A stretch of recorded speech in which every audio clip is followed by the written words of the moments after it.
Here is 5 quick ways of how to improve Power BI date slider. Tip number 1.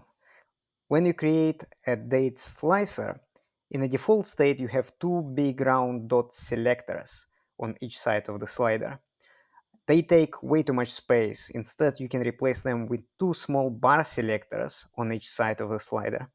To do that, select Date Slicer, navigate to Format, and then go to Properties, Advanced Options. Turn off Responsive.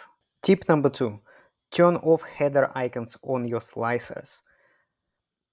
Header icons are useful on a specific graphs such as line chart or bar chart because you can view this visual in a focus mode, or you can see in a tabular format, or you can extract the data. However, when we are designing a report, we would like to show objects on the canvas that communicate information to the end user, and header icons do not add any value when they are used on a slicer.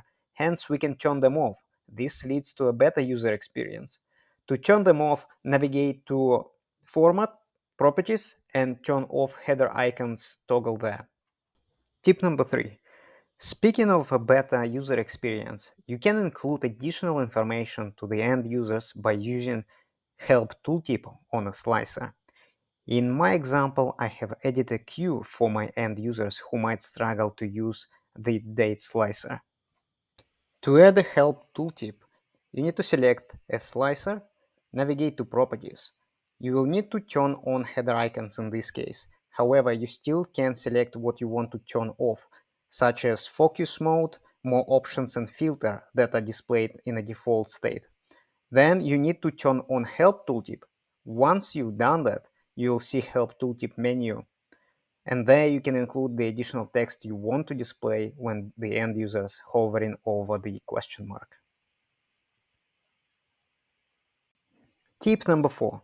If your page only includes a single graph, or your slicer should only filter one graph on a page, sometimes it makes sense to move the slicer to the actual visual itself. You can accomplish that by using a zoom slider on a visual. In order to do that, you need to select the graph where you want to turn on the slider, navigate to Format, and find Zoom Slider menu.